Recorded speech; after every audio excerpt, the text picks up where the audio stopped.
Une feuille blanche, un crayon, ainsi commence l'existence d'un caractère typographique. Franck Jalot est concepteur et dessinateur de caractères à l'atelier du livre de l'Imprimerie nationale. Même si aujourd'hui la création et la modélisation d'un caractère fait largement appel à des techniques numériques directement issues de l'informatique, sa genèse, sa toute première figuration, s'inscrivent dans le jeté d'un trait crayonné sur le papier. Franck a pour mission de créer un caractère nouveau dans les collections ancestrales de l'atelier de l'Imprimerie nationale. Ce caractère, c'est l'euro, la monnaie européenne.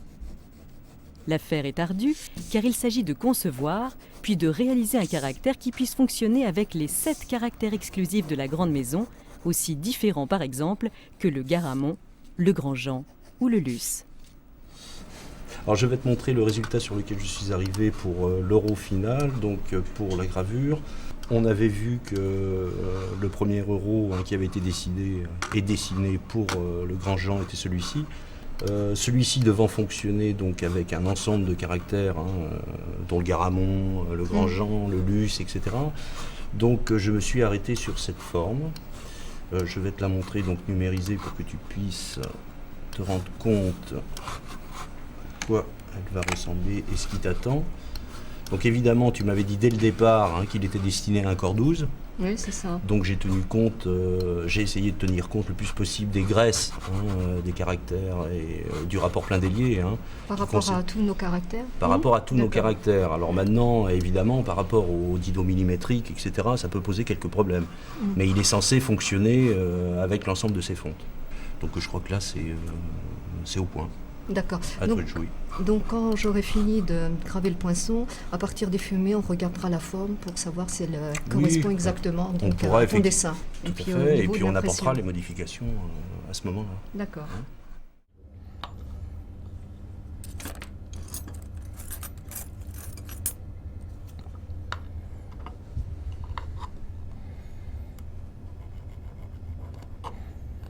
Christian Papu, maître graveur à l'Imprimerie nationale, commente ainsi son métier. Depuis la nuit des temps, l'homme désire marquer son passage sur Terre.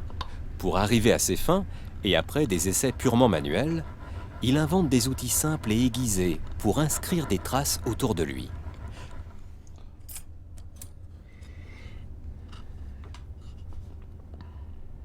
L'utilisation d'outils perfectionnés et de supports nouveaux permet d'affiner et de rapprocher les désirs de la pensée de la matérialisation de celle-ci et d'obtenir des travaux de plus en plus précis.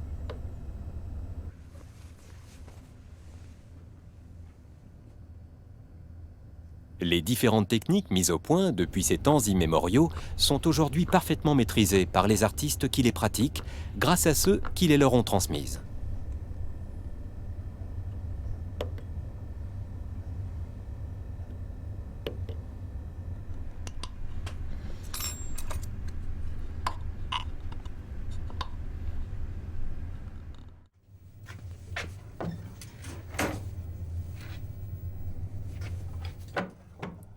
Après s'être mis d'accord sur le style du nouveau caractère, Nelly Gable, maître graveur à l'atelier du livre de l'Imprimerie nationale, va pouvoir commencer la fabrication du poinçon unique de l'euro.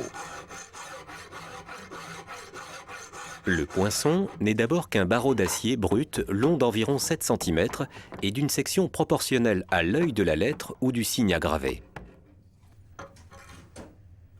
À l'étau, les faces du barreau sont mises d'équerre, d'abord avec une lime à grain fort, puis avec une lime à grain moyen.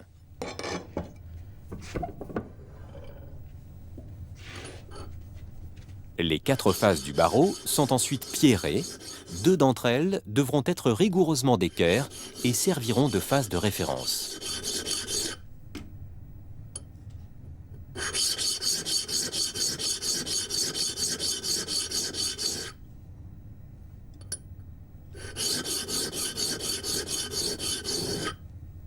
La vérification du barreau se fait avec une petite équerre face à la lumière. Le trait de lumière parfaitement parallèle apparaissant entre la face du barreau et l'arête vive de l'outil détermine un équerrage réussi. Un chanfrein est ensuite réalisé pour casser les angles vifs du barreau.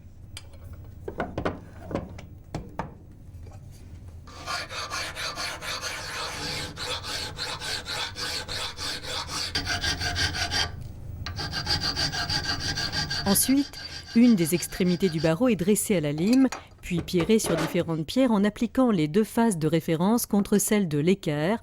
Par un mouvement de va-et-vient, le barreau est alternativement poussé vers le bas et relevé du pouce vers le haut, d'où le bruit caractéristique de cette opération.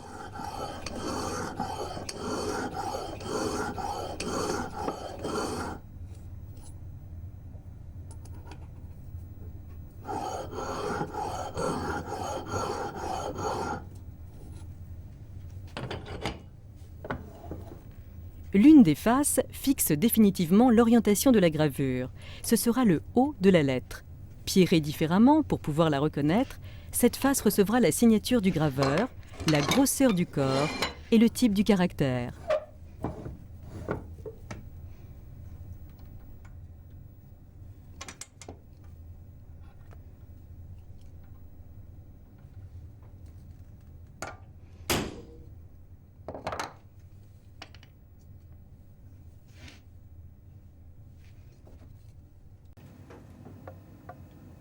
Ce poinçon de l'euro devant s'adapter aux 7 caractères exclusifs de l'imprimerie nationale, le marquage de type ne sera pas frappé. La phase du marquage a été boursouflée par la frappe. Le métal est à nouveau pierré et l'équerrage vérifié.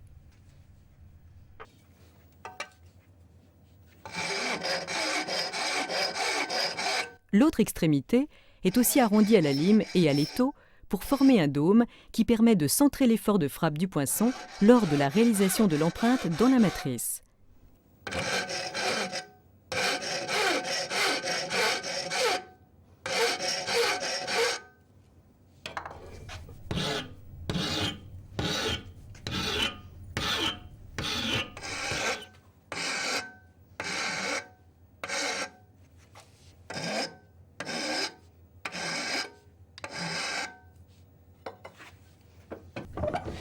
La première extrémité limée, polie et parfaitement d'équerre aux 4 faces du barreau recevra le dessin de la lettre à graver.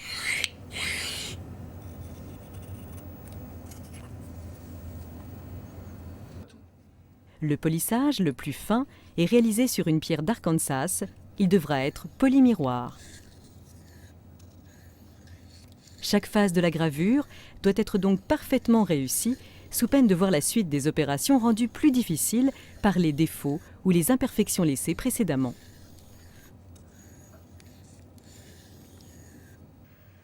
La phase de la gravure proprement dite peut maintenant commencer. Le poinçon original à reproduire est placé dans la boîte à tracer, sorte de petit étau aux formes très précises qui constitue la planche à dessin du graveur. La face polymiroir du barreau qui recevra le dessin de la lettre doit impérativement affleurer la surface de la boîte, opération contrôlée à l'équerre. Le relevé de l'ensemble des principales dimensions s'effectue à l'aide de plusieurs calibres sans graduation. Comme il a été décidé que le caractère de l'euro devrait s'harmoniser avec les 7 caractères exclusifs de l'imprimerie nationale, le choix de la hauteur du caractère s'est porté sur la cote la plus petite d'un E, capital Garamond. Cette cote sera fixée sur un calibre étalon. Le relevé des principales dimensions s'effectue en se servant des points de repère les plus marquants.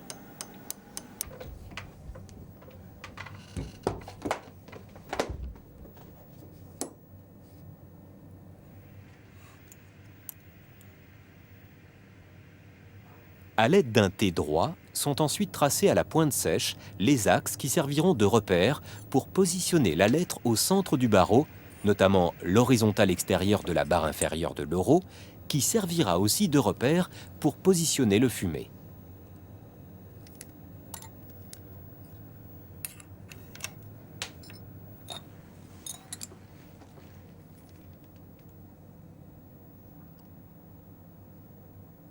Pour avoir une ébauche du dessin de l'euro et faciliter son tracé sur le barreau, un cliché magnésium à l'échelle a été réalisé à partir du fichier numérique de Franck Jalot. La lettre est montée à l'envers et en relief sur une semelle de plomb.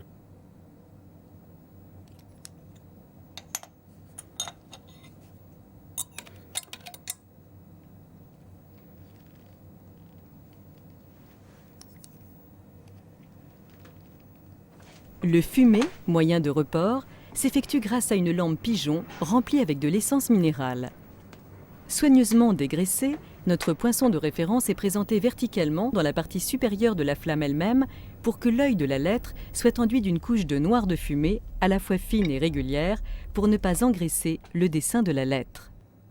Ensuite, le funigraphe installé sur la cheville va permettre au graveur de voir, grâce à l'œilleton, le poinçon, calé à angle droit, coulisser doucement et déposer sur une feuille de rhodoïde le noir de fumée par une légère pression de la main.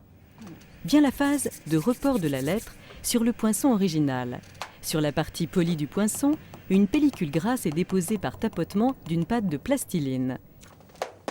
Puis le rhodoïde, supportant le fumet, est retourné et plaqué sur la surface polie et graissé du barreau en respectant soigneusement les repères, axes et lignes précédemment tracés.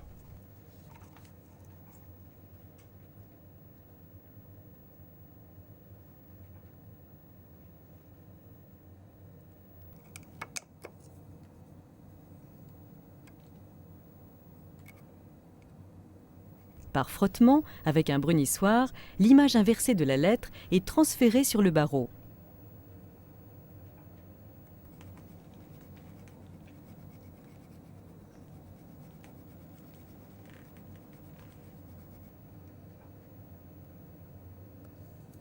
On obtient une épreuve noire dont l'ensemble des contours va être tracé à la pointe.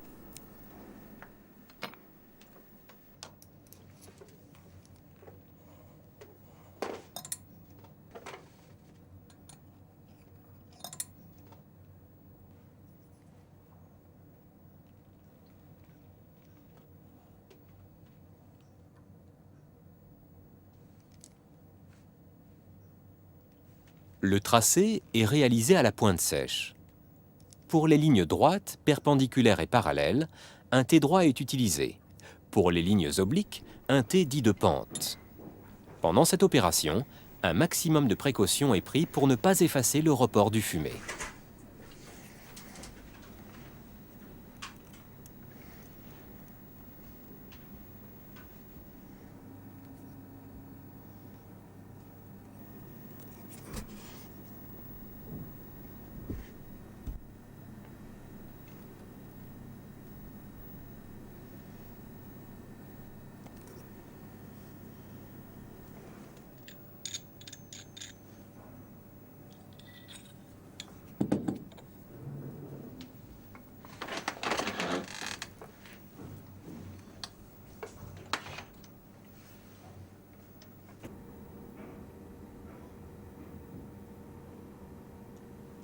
Pour les courbes, le tracé est réalisé par de légers petits points rapprochés.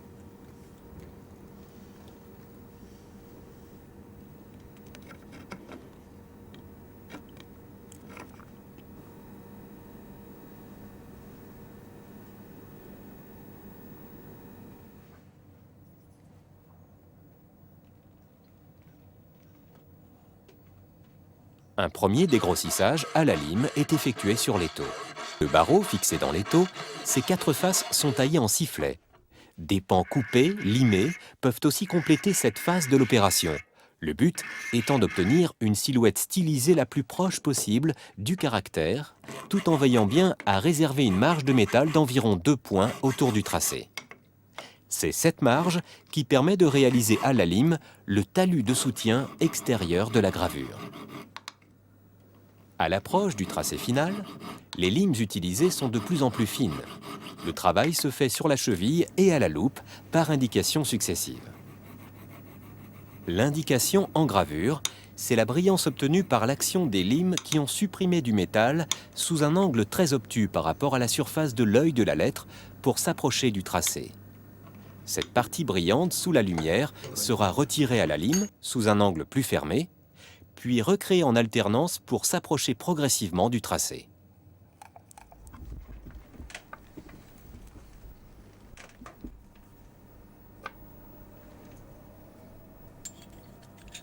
Les contours extérieurs du caractère sont terminés. Les talus sont parfaitement polis.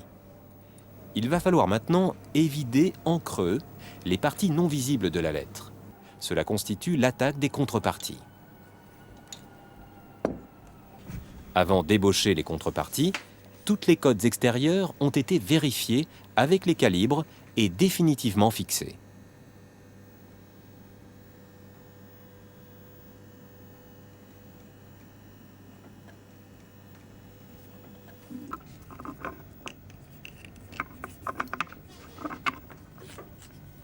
Le chanlevage des contrepoinçons à l'échoppe. C'est le fondement même de la plupart des types de gravures. C'est l'action de retirer du métal sur la largeur de l'échoppe ronde en avançant celle-ci sur la partie à graver, en retirant à chaque mouvement une faible épaisseur de métal, puis de reculer légèrement et de recommencer en retombant avec l'outil à chaque passage dans le même sillon. Ce premier sillon, en champ levé, situé à quelques points du tracé, bouclera la forme de la contrepartie.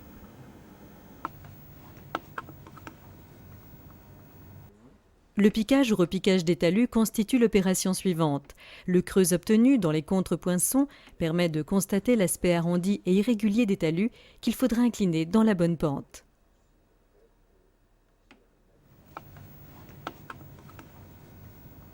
Les petits copeaux côte à côte sont retirés, toujours à l'échoppe ronde, par un mouvement du haut vers le bas.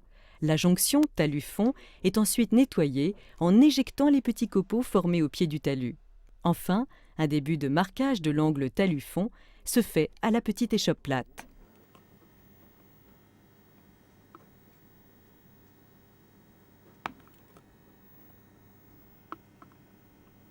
Le surfaçage des fonds des contrepoinçons s'effectue à l'échoppe plate ou ronde pour supprimer les cannelures ou sillons produits par l'échoppe ronde lors du chanlevage. Ceci produit des ondulations sur la surface à aplanir. Il faut reprendre les passages d'échoppe plate dans d'autres sens en croisant, surtout perpendiculairement sur les bosses. On recommence ainsi alternativement à l'échoppe ronde pour creuser, puis à la plate pour lisser, jusqu'à obtenir le creux désiré. Chaque contrepoinçon doit être à la même profondeur pour éviter des tensions pouvant provoquer la casse du poinçon lors de la fabrication de la matrice. Simultanément, en approchant de la forme définitive de la lettre, il faut effectuer des coupes et lissages de talus, des indications successives à l'échoppe et des contrôles à l'aide des calibres. Le travail de gravure est provisoirement terminé en attendant d'éventuelles retouches ou modifications.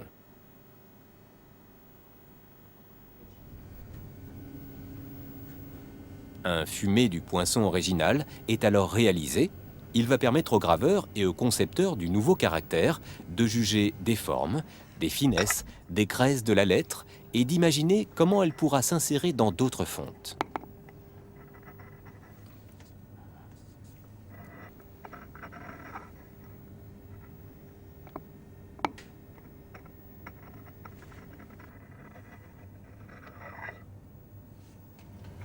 Donc là, si tu as quelques modifications à apporter, tu me les apportes pour que je puisse les remettre au niveau du poinçon avant de le tremper. Oui, il y a juste peut-être encore un petit problème au niveau de la graisse de la boucle sur celle-ci par rapport à cette graisse-là. Mais l'écartement des deux barres est comme il faut, je pense.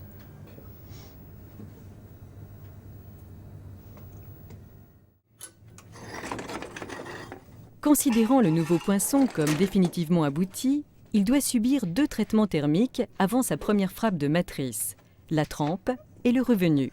Le but est de le rendre très résistant et indéformable. D'abord, la trempe, qui consiste à porter la température du poinçon à 800 degrés et à le plonger brutalement dans l'eau pour le refroidir. Le poinçon calaminé par la trempe doit être nettoyé pour retrouver sa couleur originelle avant de réaliser le revenu. L'acier est trempé dans un bain de vinaigre de vin, puis les parties les plus délicates sont frottées avec un bouchon de liège trempé dans le vinaigre et enduit de poudre de ponce. Les autres parties seront pierrées. Pour enlever la ponce, il est rincé et brossé.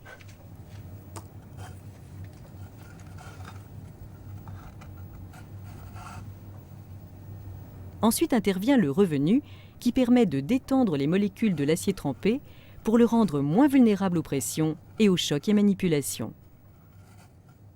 Pour garder la dureté maximale de l'œil de la lettre, la partie opposée est chauffée sur une plaque électrique jusqu'à ce qu'une couleur jaune paille soit obtenue sur la moitié du barreau.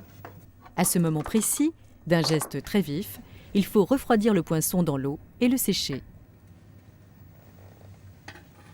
Le poinçon est maintenant prêt à être enfoncé en force et à froid pour fabriquer sa première matrice. La frappe des matrices est réalisée à froid et à l'aide d'une petite presse mécanique actionnée manuellement, dite presse à volant.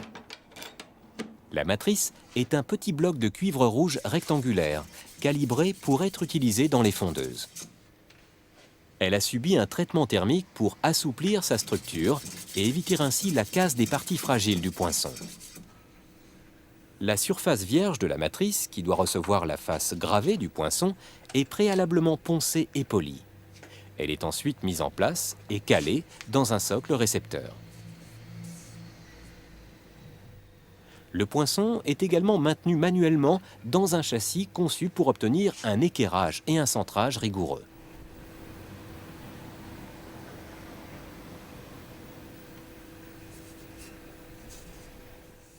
La presse est actionnée une première fois pour imprimer légèrement la marque du poinçon, appelée le fantôme de la lettre.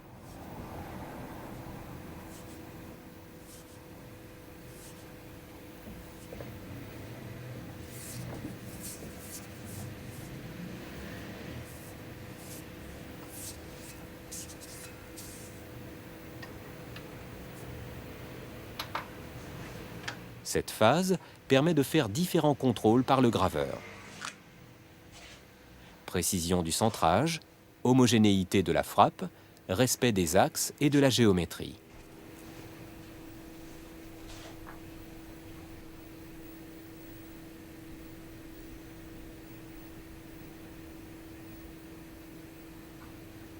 Les contrôles étant satisfaisants, la frappe définitive peut être réalisée.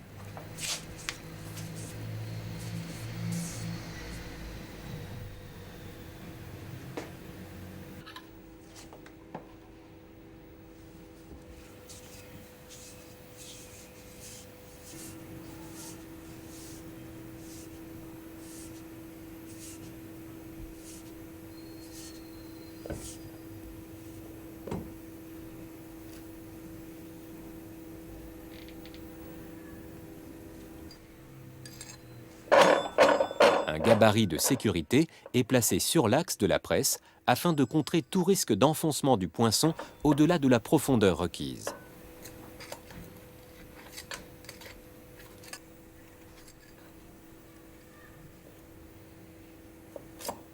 Un réglage effectué sur la vis de cette presse permet d'enfoncer la partie gravée du poinçon en fonction de sa force de corps.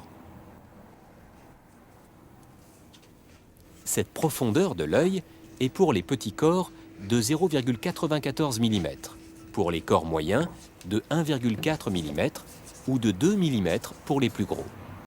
La frappe définitive de la matrice est maintenant terminée.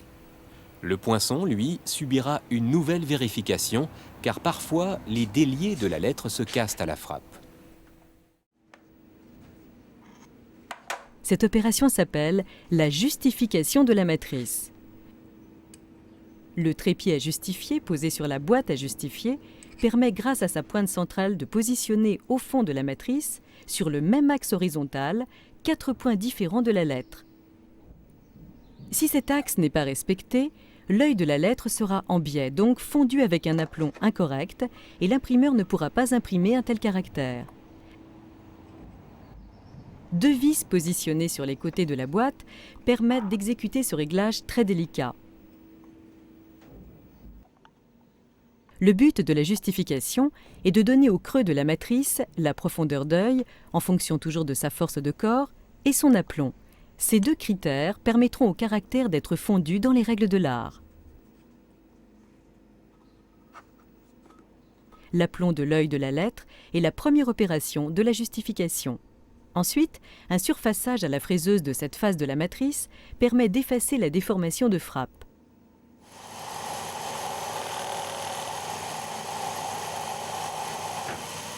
La matrice frappée est déformée.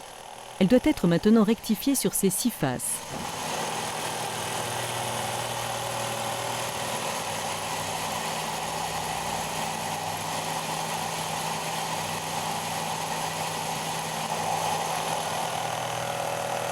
La matrice est placée dans une boîte à justifier fixée sur une fraiseuse. Cette boîte à justifier est constituée d'un étau central dans lequel est placée la matrice. Celui-ci pivote sur 2 axes. Avec une jauge de profondeur posée sur cette surface rectifiée, nous réglons grâce à sa pointe centrale la profondeur d'œil. C'est la 2e phase de la justification. Des surfaçages successifs à la fraiseuse seront exécutés jusqu'à l'obtention de la bonne profondeur.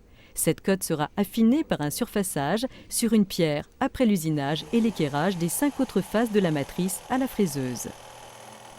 La profondeur d'œil doit être parfaite.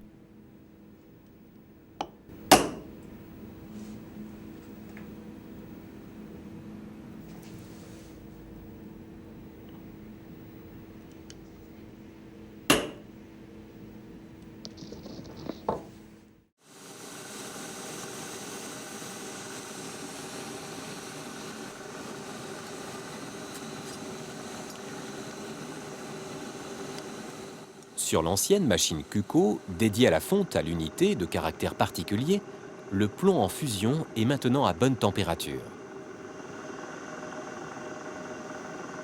Le creuset peut être ramené contre le moule de la fondeuse.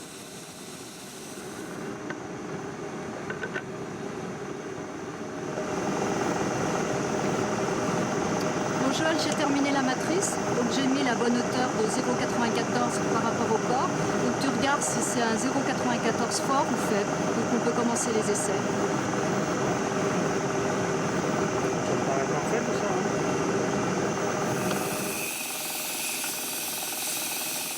La matrice de l'euro est positionnée contre le système d'injection et calée à la bonne pression.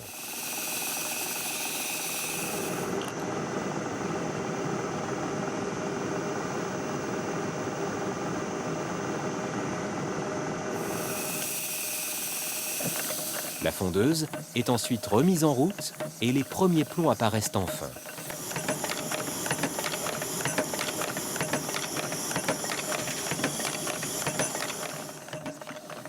Un prélèvement permet au graveur et au fondeur d'effectuer les premiers contrôles des plombs à la jauge d'alignement. Donc tu vas me montrer l'alignement? Donc je vais regarder à la loupe. Et ensuite on regardera la hauteur du plomb, hein, s'il correspond bien à 23,56. Bon, il faut les toucher un petit peu, mais enfin bon. Tu peux voir, je vais regarder s'il faut Ouais, un toucher. petit peu, oui. Mais il faut toucher un peu de toute façon. D'accord. Donc tu feras ce réglage-là. Moi, il faut que je regarde si ma matrice est à bonne hauteur.